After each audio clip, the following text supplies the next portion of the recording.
오늘은 성장을 위한 첫걸음 시리즈 세 번째 시간입니다. 주제를 다른 사람들을 어떻게 그리스도께로 인도하는지 알아야 된다. 이런 제목입니다. 그래서 우리가 첫 시간에는 모든 그리스도인들은 자신이 구원받은 것을 알아야 된다라고 했고, 두 번째 시간에는 내가 어떻게 구원받았는가를 알아야 된다라고 했는데, 그럼 이제 오늘은 구원받았다면 이제는 다른 사람을 이제 그리스도께 인도해야 될 텐데, 그럼 어떻게 인도하는가에 대한 구체적인 방법이 되겠습니다. 이거 진행을 하면서 함께 실습도 진행을 해볼까 합니다. 자, 우리가 지금 공부하는 목적은 성경이 제시하는 바른 구원의 교리를 정립하는 데 있습니다. 함께 우리 정리하다 보면은 내가 알고 있던 것이 부분적으로 맞는 것도 있고 또 부분적으로 틀린 것도 아마 있지 않을까 싶습니다. 난 이게 옳다고 생각했는데 시간 지나고 공부하다 보니까 내가 생각하기 조금 빗나갔구나 하는 부분도 발견하면 참 좋을 것 같습니다.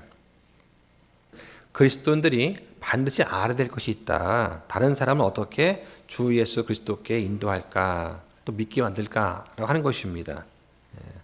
자, 조금 전에 어떤 이제 형제님이 방문해가지고 이제 물어보는 거예요. 제가 구원받은 건 어떻게 알 수 있을까요? 묻더라고요. 이제 그 형제는 이제 우리 오후 시간에 두 번 빠졌습니다. 그래가지고 그 전주에 다 했다 우리가 그 내용들을 하고 제가 주보하고 우리 이제 그 오후승에 공부한 거를 제가 이제 보여드렸습니다. 그래서 이렇게 찾아가서 다시 한번 들어보시라고 안내해드렸어요. 이제 그 형제님의 관심은 자기 아이들, 초등학교 다니는 그 아이들한테 구원 받았다는 사실을 좀 알려주고 싶은데 어떻게 알려줄까? 또 어떻게 하면 구원 받는 것인가? 나이대 아이들 묻잖아요. 그 아빠 구원 어떻게 받는 거야? 물었는데 아빠가 잘 모를 수도 있지 않습니까? 근데 알려주고 싶은 거예요. 좋은 그런 계기라서 참석하면 좋겠다 했는데 참석 못했습니다. 자, 그래서 이제 이런 경우가 있다고 하는 것이죠. 여러분 가정에서도 또 친구 만날 때도 그럼 구원 어떻게 받는 거야? 그거 어떻게 할 수 있어? 우리가 흔히 하시는 질문이거든요. 그럴 때 우리가 답변을 성실히 할 수 있다 하는 것은 참 좋은 것 같습니다. 그래서 내가 구원받은 것을 알고 있고 또 어떻게 구원받는가 하는 것을 알고 있다면 그러면 우리는 복음을 전하는데 아무런 어려움이 없다고 할 수가 있습니다. 그래서 이 시간에는 우리가 말씀을 가지고 다른 사람들을 주님께로 인도하는 방법에 대해서 한번 살펴보려고 합니다.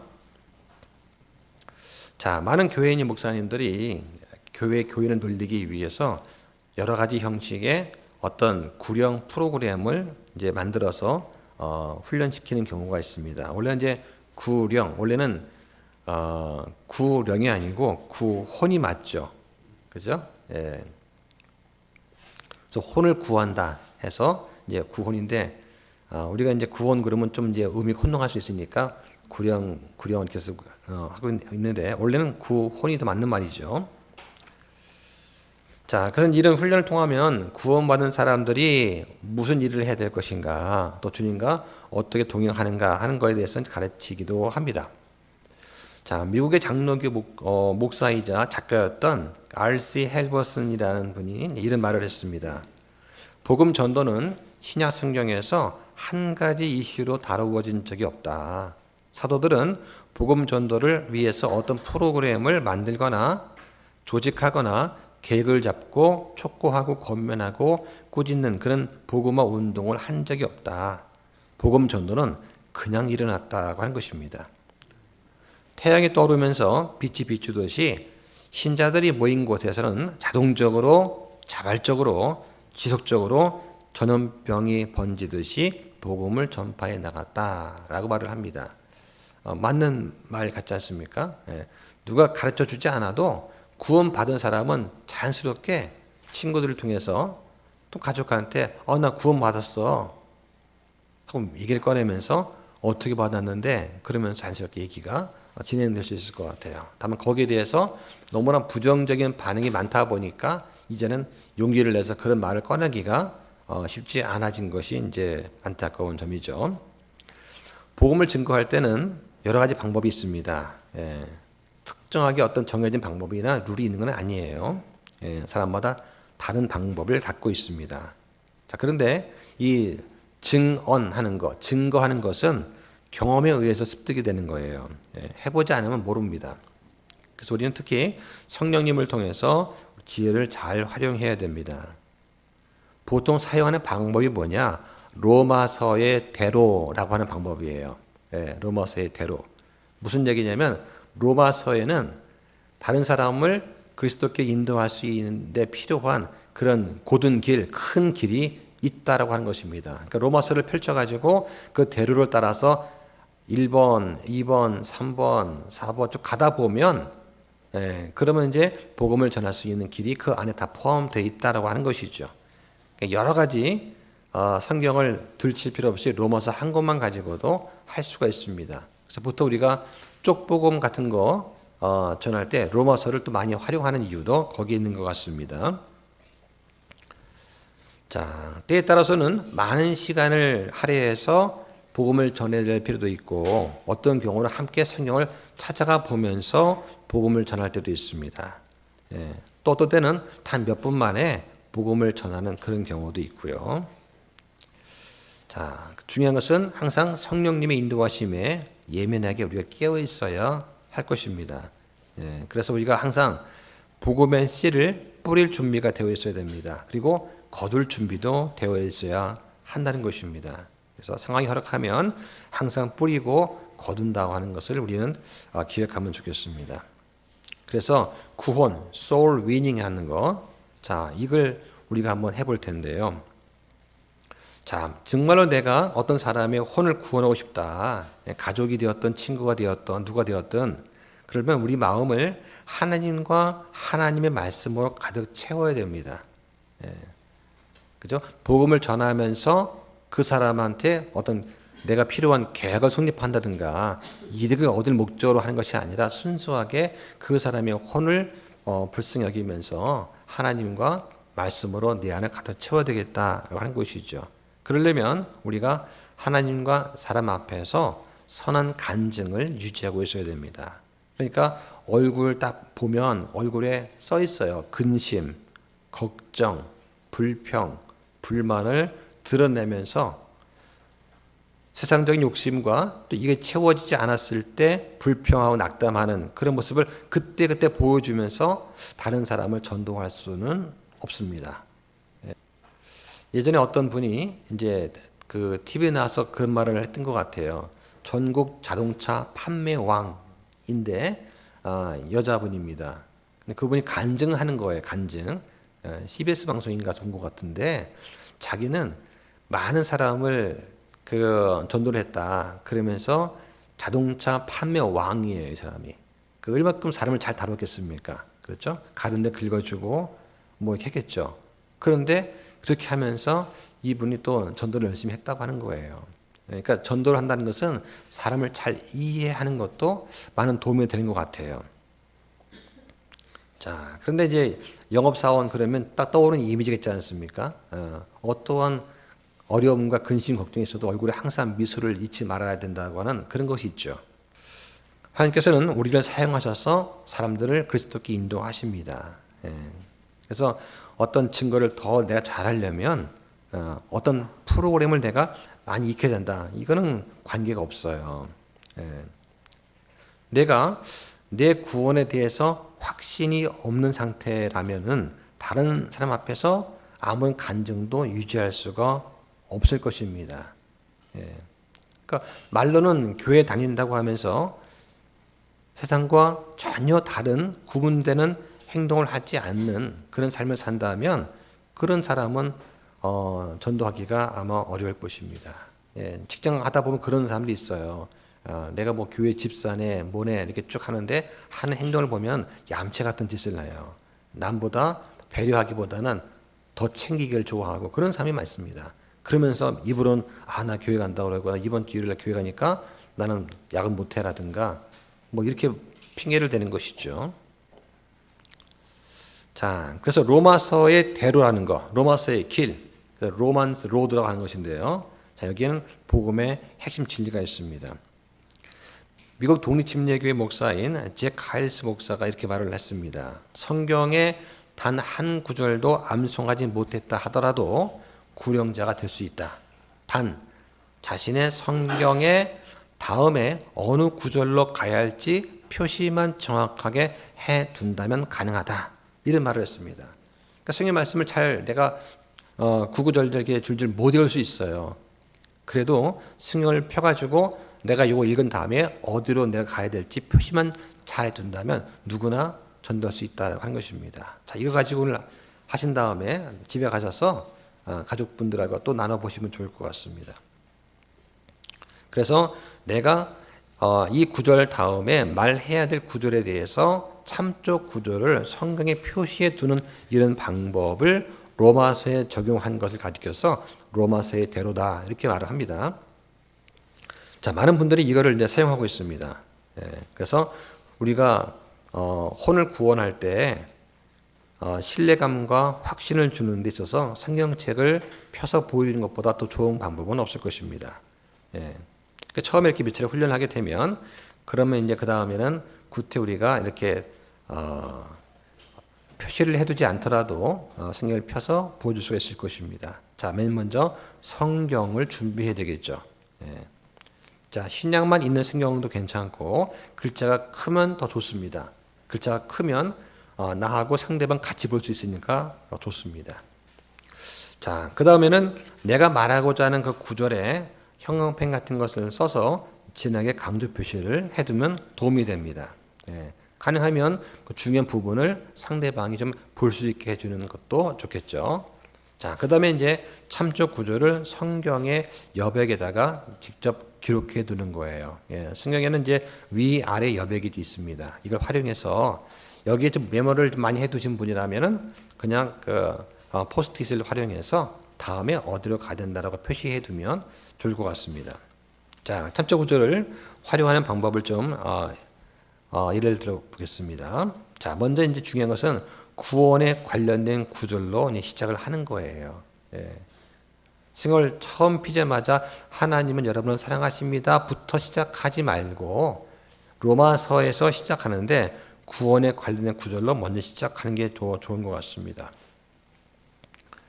자, 그래서 이제 포스트잇에다가 한번 적어 보실까 우리 같이 하면서.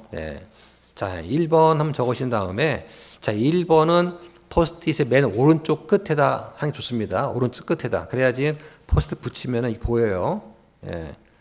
자, 그리고 구원이라고 쓰십시오. 구원.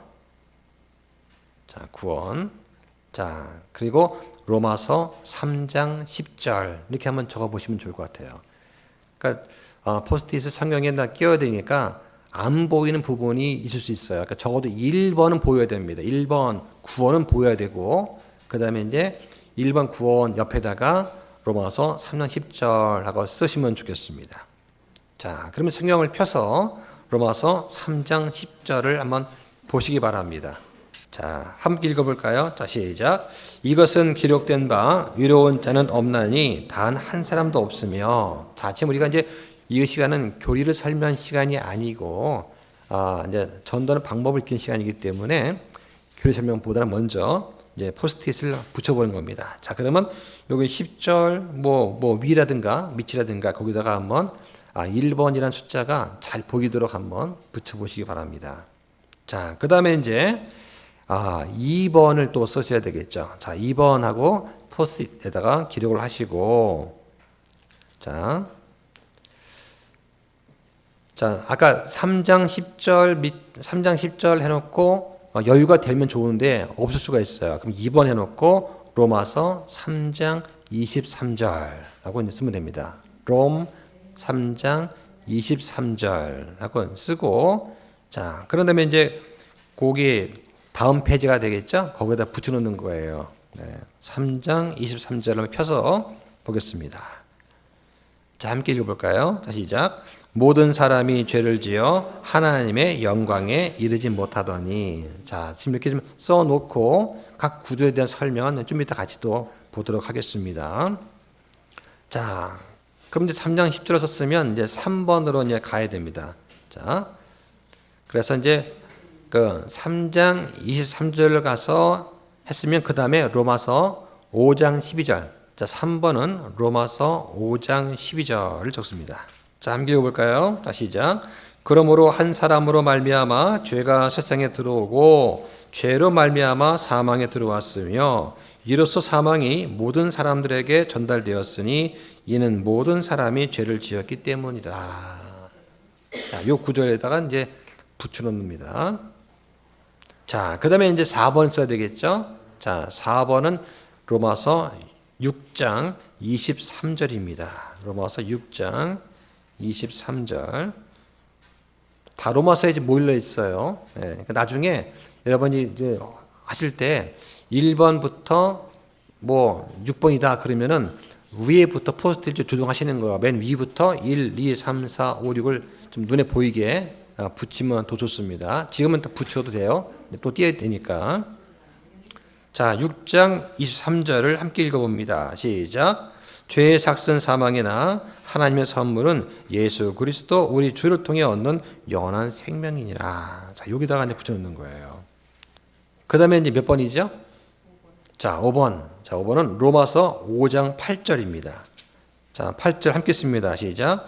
우리가 아직 죄인이었을 때에 그리스도께서 우리를 위해 죽으심으로써 하나님께서 우리를 향한 자신의 사랑을 당당히 제시하시느니라. 자, 이 부분을 자 보시고 형광펜으로 그으면 더 좋고요.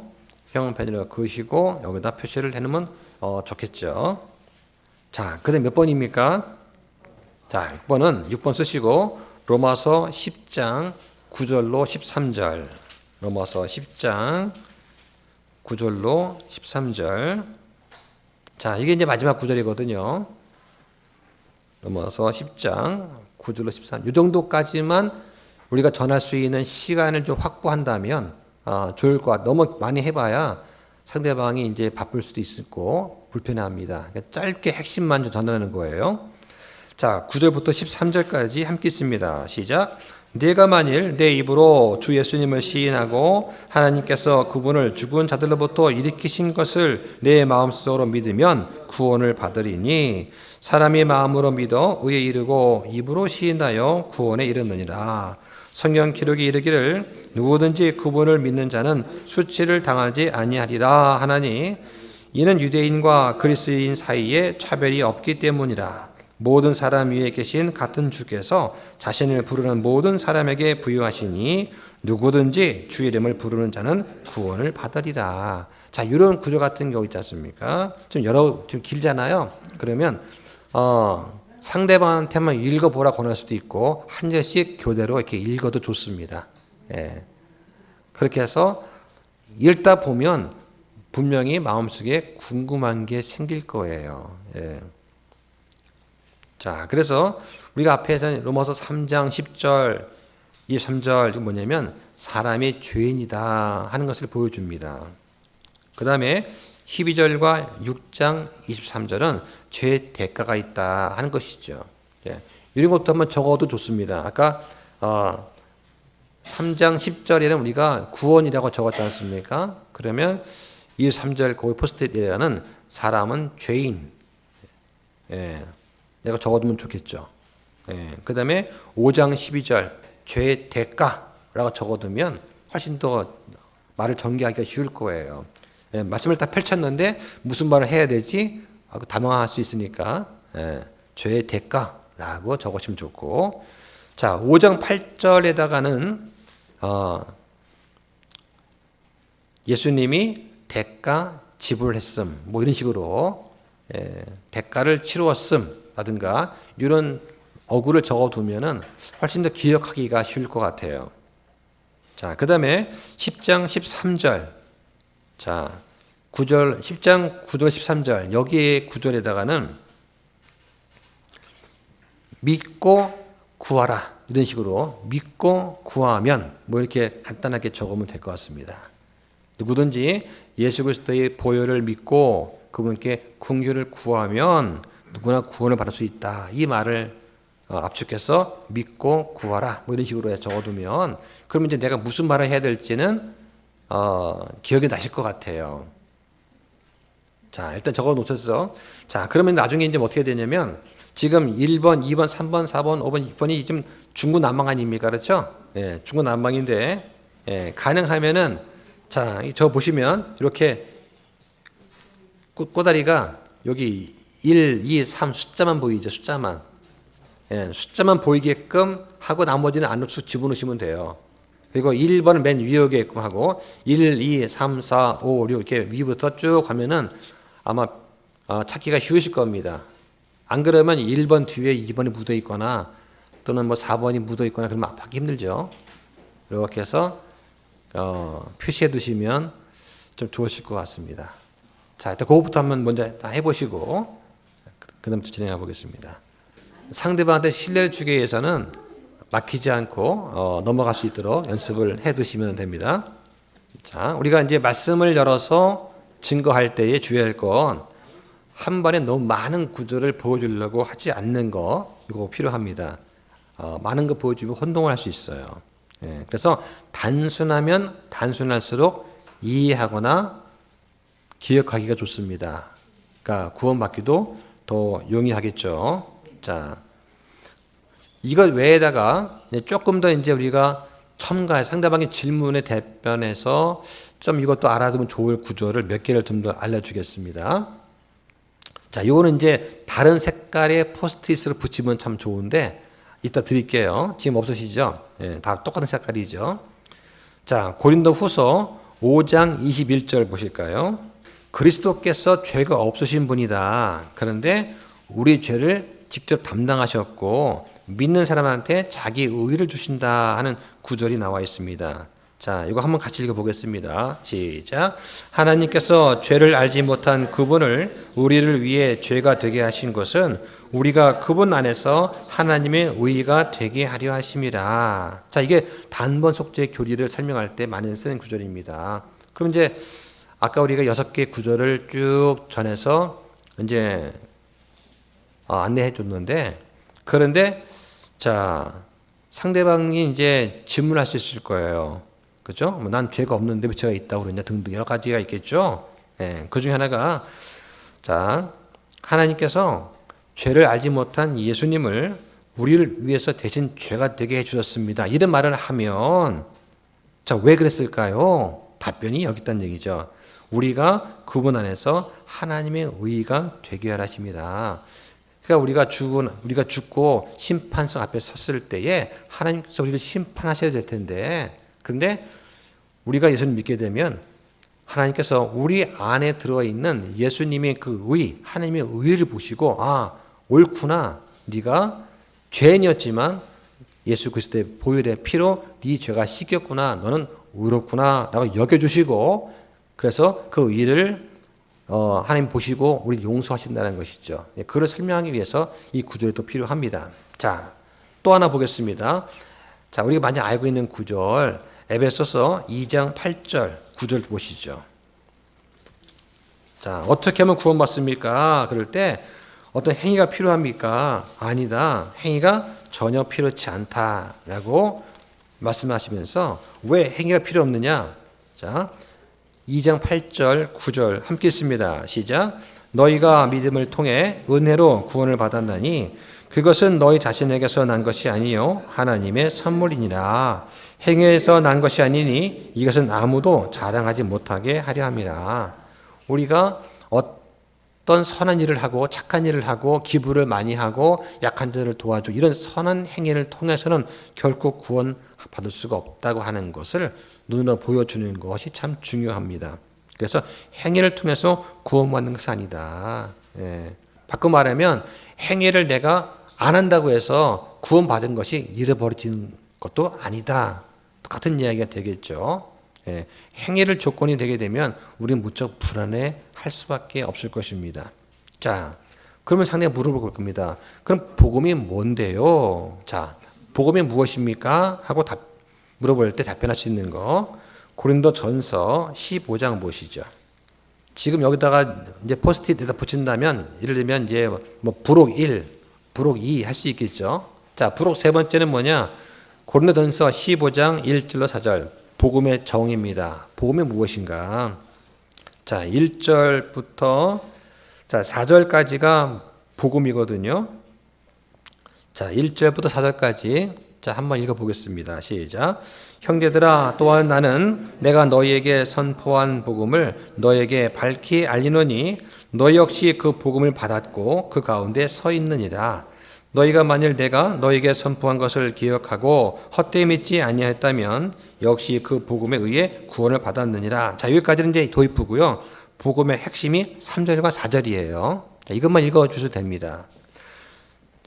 자, 있습니다. 나 역시 받은 것을 무엇보다 먼저 너희에게 전하였노니 그것은 곧 성경 기록대로 그리스도께서 우리 죄들로 인해 죽으시고 묻히셨다가 성경 기록대로 셋째 날 다시 일어나시고. 자, 이게 복음이다. 이거를 믿으면 된다라고 하는 것입니다. 그렇죠? 예.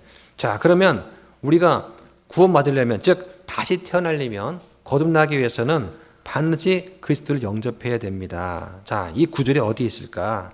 자, 요한복음 1장 12절로 가봅니다. 요한복음 1장 12절. 자, 함께 읽습니다. 시작. 그분을 받아들인 자들, 곧 그분의 이름을 믿는 자들에게는 다 하나님의 아들들이 되는 권능을 그분께서 주셨으니 라고 읽으면서 그분의 이름을 믿으면 아들이 됩니다. 즉 우리가 나중에 죽고 하나님 앞에 섰을 때에 하나님이 우리에게 상속 유업을 주신다. 예, 우리는 하나님의 상속자가 됩니다. 그게 뭐냐 하고 이제 하면 또 설명해 주시면 되겠죠. 예. 자, 이렇게 해서 성경 여백에다가 어떤 특정 진리를 말해주는 구조를 다 기입해 주면 우리가 전도할 때 상당히 도움이 됩니다. 이게 바로 로마서의 대로라고 부르는 것이죠. 자, 이걸 이용해서 사람을 향한 하나님의 구원 계획에 대해서 일단 다 마치면 다시 맨 처음 돌아가는 거예요. 그리고 핵심 내용을 이제 확실히 이해할 수 있도록 이제 반복을 해줄 필요가 있습니다. 자, 그래서 이제 그 제가 하이스 목사가 쓰는 방법이 이제 이런 거예요.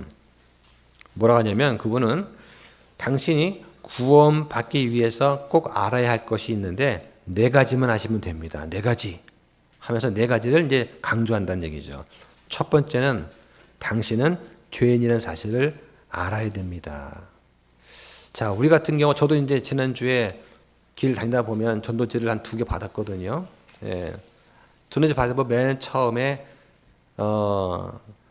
하나님은 당신을 사랑하십니다. 부터 되기 시작을 해요. 예. 처음부터 죄를 언급하는 전도지는 참 본 적 없습니다. 우리 거 외에는. 자, 듣는 사람이 기분 나쁘지 않게 하려는 의도는 있겠지만 중요한 것은 듣는 사람이 내가 죄인이었군요를 인정하지 못하면 그 사람은 결코 구원받지 못합니다. 그냥 맨날 교회 마당만 밟고 왔다 갔다 하는 것이죠.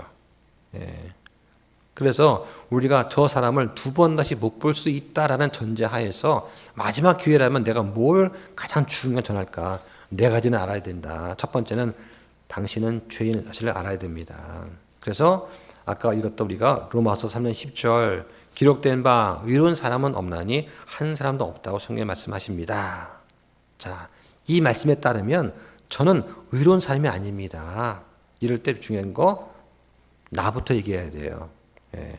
그래서 그 앞에 있는 그 사람을 두고서 이 말씀 보니까 저는 의로운 사람이 아니에요. 예, 저는 죄인이군요. 이것부터 시작을 하라는 거예요.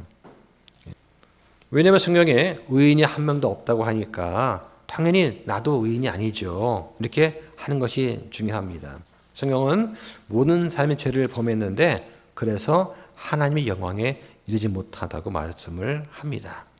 모든 사람의 죄를 졌다고 하니까 그 말 속에 저도 포함이 됐을 것입니다. 예, 저도 이거 인정합니다 하면서 시작하는 거예요. 이 말은 바꿔 말하면 당신의 아내도 당신의 남편도 당신도 죄를 지었다고 하는 이야기입니다. 인정하십니까? 라고 부드럽게 시작을 해야죠. 자, 그런데 여전히 나는 죄인이 아닙니다. 나 죄진 거 없어요. 라고 이렇게 반론할 수 있습니다. 그러면 이제 성경에서 죄에 대해서 말하는 몇 구절을 더 제시할 필요가 있죠. 그래서 여러 개를 얘기하면서 결국 성경에서 말하는 것에 따르면 우리는 죄인이라는 사실을 인정을 할 필요가 있습니다. 동의하십니까? 이렇게 부드럽게 나갈 필요가 있죠. 성경에 보면은 악한 생각하는 거, 나쁜 책 보는 거, 추한 성격, 성품 이것도 다 죄라고 말을 합니다. 하면서 죄에 대한 목록을 쫙 펼쳐보다 보면 그 중에 한두 가지는 꼭 걸립니다. 그렇죠? 그래서 양심에 찔릴 때가 있을 거예요. 자, 그래서 하나라도 찔리는 것이 있으면 성경은 죄인이라고 말을 하는 것입니다. 이 부분 동의하시죠? 하면서 이제 먼저 이 말씀에 따르면 나는 죄인이 맞습니다. 라고 동의를 하게끔 유도를 하는 게 1단계고요. 자, 두 번째 단계 뭐냐? 그 죄에 대한 대가가 있다라고 하는 것을 보여줍니다. 그래서 로마서 5장 12절 한 사람으로 말미암아 죄가 세상에 들어왔고 이 죄 때문에 사망에 들어왔다 하는 것을 이제 알려주고 그러면 여기서 사망은 어떤 사망입니까? 하고 이제 대화를 할 수 있겠죠. 예.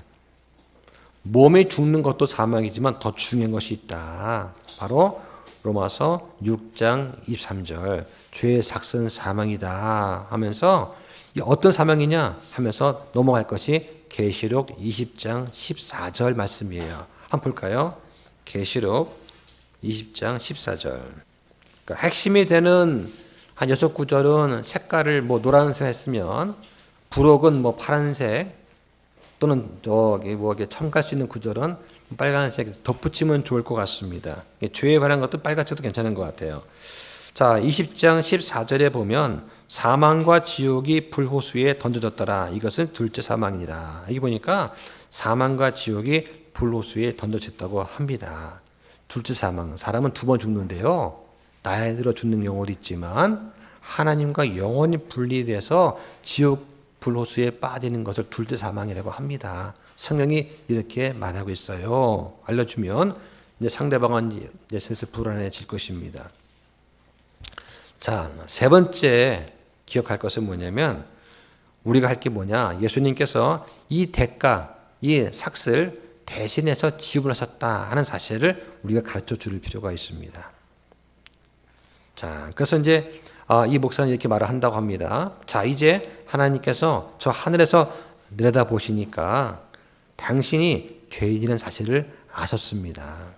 당신이 여전히 죄 가운데 있다는 것도 분명히 보셨어요. 예. 나는 모르지만 당신과 하나님은 알고 있는 그 죄가 있을 겁니다. 그래서 하나님 보시니까 당신이나 저나 모두 지옥에 갈 수밖에 없는 사람들이라는 것도 다 알고 계십니다.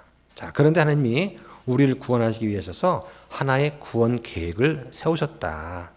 바로 하나님께서 친히 세상에 오신 거다. 이게 바로 예수님이다 하는 것이죠. 왜 하나님이 사람의 몸으로 오셔야만 됐는가를 자세히 설명할 수 있으면 좋겠지만 이게 좀 어려우시면 넘어가셔도 됩니다. 예. 자, 그러면서 이제 가장 기본적인 것만 알려주시면 됩니다.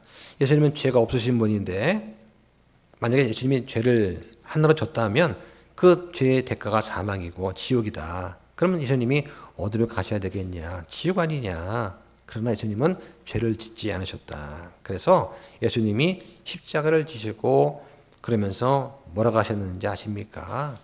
나의 아버지 어째 나를 버리셨나이까? 이런 말씀을 하실 때 예수님은 하나님과 분리가 되는 이런 영적인 죽음의 고통을 한번 경험을 하셨다. 그래서 우리가 믿지 않고 죽으면 어떠한 상태에 되는가를 예수님은 잘 아신다.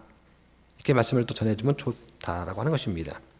그러면서 예수님은 잃어버린 죄인들이 지옥에서 겪게 될 고통과 똑같은 고통을 십자가에서 겪으셨습니다. 예수님이 죄의 대가를 치르셨는데 사실 그것은 내가 치러야 될 대가였던 것이죠 하면서 얘기해 줍니다. 자, 네 번째로 중요한 것은 예수님을 바로 내 죄값을 대신 지불하신 분으로 믿고 받아들이면 그럼 우리는 지옥이 아닌 하늘 왕국의 소망을 갖게 됩니다. 이게 바로 천국입니다. 하나님 우리를 자녀로 삼아주시고 또한 우리가 죽을 때도 하늘로 우리를 데려가실 것입니다. 자, 이 정도만 하면은 이제 그 전도할 때 필요한 복음적인 내용은 다 전달한 거예요. 자, 이렇게 한 다음에 분위기가 좀 무르익고 시간적 여유가 더 있으면 다시 이제 첫 번째 단계로 다시 돌아가는 겁니다. 그 질문을 하는 거예요. 자, 이제 당신은 자신의 죄인인 것을 인정하십니까? 그때도 나 죄 안 졌어요. 막 이러면 이제 더 이상 뭐 방법이 없는 겁니다. 그럼 다음 기회가 되는 것이고 조금 민망해하면서 그런 것 같네요라는 의사를 비치면 이제 그러면 이제 가능성이 보이는 거죠. 자, 그러면 그 죄의 대가가 죄 가운데 죽은 사람은 지옥에 가야 된다는 사실 이것도 아십니까? 이럴 때 아주 단호하면서도 좀 진지한 표정으로 이제 물어보셔야 됩니다. 그럼 상대가 그렇다, 인정한다. 그러면 이제 물어보는 거예요. 만약 지금 당장 당신이 죽는다면 당신은 지옥에 간다는 사실을 아십니까? 왜? 아직 안 믿었으니까. 믿지 않은 상태에서 죽으면 지옥 간다는 거 지금 아십니까? 그러면 상대방이 지금 좀 예민하게 반응하기 시작할 수 있어요. 이게 부담스러우면, 자, 누구든지 죄 가운데 죽으면 지옥에 가야 한다는 이 성경의 말씀 보셨죠? 자, 이거 이제 아시겠습니까? 이렇게 부드럽게 말하면 대부분 뭐 그렇다고 할 것입니다. 자, 그런 다음에 이제 뭐가 문제됩니까? 그럼 함께 우리가 기도하면서 진심으로 예수님을 구원자로 한번 영접해 보면 어떨까요? 하면서 이제 도와줘야 되는 것입니다. 이 정리 단계예요. 이게 중요한 부분입니다. 복음만 전하고 굿바이 하지 마시고 복음 전했으면 시간과 여유가 되면 아니면 다음에 만나더라도 중요한 것은 끝맺음을 잘 해주셔야 됩니다. 그래서 이제 지금까지 어떻게 구원받는지 설명했고 또 확인도 했고 이런 질문을 던졌습니다. 자, 그러면 어떻게 기도할 것이냐? 여러 가지 방법이 있습니다만 가능하면 본인이 직접 기도하도록 돕는 방법도 좋습니다. 혹시 상대가 준비가 안 됐다면 제가 당신이 구원받도록 대신 한번 기도해 주는 건 어떻겠습니까? 그러면 상대방이 뭐 그러라고 그러면 이제 거의 다 된 밥이에요. 이제 좋습니다. 이제 퍼먹기만 하면 되는 밥이죠. 자, 그럼 제가 한번 기도하고 그 다음에 이제 맨 마지막 부분만 함께 같이 기도해 봅시다. 이렇게 하는 것도 좋겠습니다. 자, 그래서 이제 기도를 함께 하면서 내가 아까 복음을 전할 때 혹시 못했던 말이라든가 못 전했던 진리가 있으면은 이때 기도하면서 전해도 괜찮겠습니다. 그래서 기도를 통해서 어떻게 구원받는 것인가, 주님께 어떻게 말하는 것인지도 막 보여주면서 듣게 하면 좋습니다. 기도할 땐 간략하게 짧게 하면 좋아요. 길게 하면 부담스럽습니다. 예를 들면 기도하면서 뭐 천지를 창조하시고 쭉 시작해서 뭐 아브라함과 야곱과 모세과 르호보암과 여로보암의 아버지 하나님을 쭉 하면서 구약을 훑어간다. 그러면 안 된다 이거죠. 자, 그래서 간략한 기도를 예를 들면 주님, 여기 구원을 필요로 하는 혼이 있습니다. 저는 주님께서 도우셔서 이 사람이 구원받기를 기도합니다. 도와주셔서 주님을 믿고 구원받도록 인도해 주시기 원합니다. 주님은 이 사람을 정말 사랑하시는 줄로 압니다. 쭉 얘기를 해나가면서 좀 가능할 것 같으면 상대방한테 부탁하는 것이죠. 한번 이 다음을 기도해 보시겠습니까? 라고 한번 해보는 거예요. 자, 그 본인의 기도 쭉 해준 다음에 맨 끝에 뭐 한두 마디라도 해보시죠. 이렇게 권할 수 있는 것입니다. 그래서 주님 이 사람이 구원받도록 해주십시오. 주님께서 이 사람을 저한테 인도해 주셨습니다. 오늘 이 사람이 구원받기를 원합니다. 이 사람의 아내가 크리스찬 남편을 얻도록 해주시고 또는 반대로 이 사람의 남편이 등등할 수도 있겠죠. 이 사람의 자녀들이 주님을 믿는 아버지를 혹은 어머니를 갖도록 도와주시기 원합니다. 오늘이 구원받는 날이 되도록 도와주시기 원합니다. 쭉 하다가 상대방 이름을 부르면서 하나님께서 당신을 용서해 주시고 그분께서 당신이 구원받기를 원한다고 한번 말씀해 보시지 않겠습니까? 라고 잠깐 기회를 주는 것도 좋아요. 자기 입으로 말로 순종을 해야 되니까요. 예. 그래서 이제 기도를 하면서 내가 일방적으로 쫙 뽑아내는 것이 아니라 쭉 기도를 같이 나가면서 이렇게 하는 것이구나 예를 보여주면서 요 다음 부분을 우리 형제님이 한번 해보시겠습니까? 라고 이제 하는 것도 좋죠. 간단한 기도를. 예. 그러니까 한번 보여주고서 기도하라 그러면 또 할 수도 있을 것 같습니다. 근데 태어나서 한 번도 교회 가보지 않고 성경을 듣도 보도 못한 사람도 있겠지만 대부분은 교회를 그래도 한 발짝이라도 갔다 온 분들이 많을 거예요. 그런 분들은 다음 기도 한번 해보시죠. 그러면 잘 하는 경우도 있습니다. 자, 그래서 예수님을 영접한 사람한테는 세 가지를 또 알려줘야 됩니다. 첫 번째는 당신은 이제 거듭났습니다. 그리고 그리스도 안에서 새로운 창조물이 되었습니다. 이걸 이제 알려주면 됩니다. 대개 정말로 자신이 죄를 뉘우치고 회개하고 예수 그리스도를 구원자로 영접을 하게 되면 분명히 변화가 일어납니다. 예, 분명히 변화가 있어요.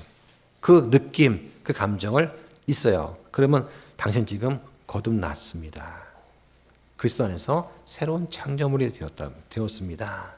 하는 것이죠.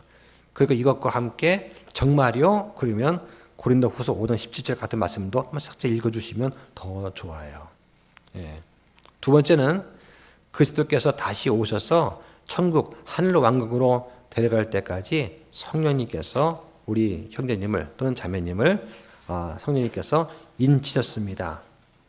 즉 너는 내 거야 라고 딱 봉인을 찍으셨어요. 하고 이제 안심시켜 드리는 것도 필요합니다. 자, 세 번째는 지금 이제 우리 형제님은 영생을 소유하고 계십니다. 한 것을 알려주는 것도 좋아요. 이제는 영생을 가졌습니다. 그러면서 이제 요한일서 5장 11절, 요한복음 4장 18절 이런 말씀들을 한번 쭉 읽어주시는 것도 좋습니다. 그 자세한 내용은 제가 주보에다가 적어놨어요. 구절들은. 그 다음에 우리가 할 일이 있어요. 그건 그냥 헤어지는 것이 아니라 가능하면 전화번호를 좀 받아주고 시간 좀 지난 다음에 어떤 심경의 변화가 있는지 교회는 혹시 나가고 있는지 혹은 뭐 고민이 있는지 한번 물어봐 주는 것도 좋습니다. 그때는 내가 아멘 했는데 시간 지나니까 궁금한 게 있을 수 있잖아. 왜? 다른 사람이 이렇게 말하던데요. 분명히 그러한 방해 공작이 있을 수 있습니다. 예, 방해 공작이. 자, 정리하겠습니다. 자, 아직도 이제 몇 가지 질문이 남아있을 수 있어요. 상대방이 예수님 믿겠습니다. 아멘 했는데 다 해결된 것이 아니고 그때부터 이제 시작이거든요. 근데 마크 트웨인이 뭐라고 했느냐? 성경 속에는 내가 이해하지 못해서 나를 괴롭히는 것은 없다. 다만 내가 알고 있는 것들이 나를 괴롭힌다. 자, 이런 말을 했어요. 그러니까 이제 앞으로도 계속해서 여러 가지 궁금한 것이 생겨날 수 있겠죠. 그럴 때 가까운 교회를 인도해서 목회자의 지도를 받는 것이 참 좋고 상대방이 원한다 그러면은 전화번호 받았다가 궁금한 것이 있으면 내가 도와주는 것도 방법이 될 것 같습니다. 자, 이렇게 했으면 우리가 적어도 구원에 관해서는 이제 우리는 전문가가 된 거예요. 예, 복음 전달자로서 우리는 기본을 다 갖춘 겁니다. 내가 구원받은 걸 알고 있고 어떻게 구원받는가를 알고 또 전달하는 방법도 우리는 배웠습니다. 그렇죠? 예, 그러면 이제 이것이 전부가 아니라 이게 이제 성장의 첫걸음의 시작 단계입니다. 자, 그 다음에 이제 우리는 구원받은 다음에 기독교 기본 교리를 이제 알아가야 되는 거예요. 그렇죠? 그럼 이제 구원받았을 때 우리한테 어떤 일이 일어났는가에 대해서 이제 앞으로 공부를 좀 하게 될 것 같습니다. 자, 우리 기도 마치고 옆 사람한테 한번 실습을 또 해보도록 하겠습니다. 자, 기도하겠습니다.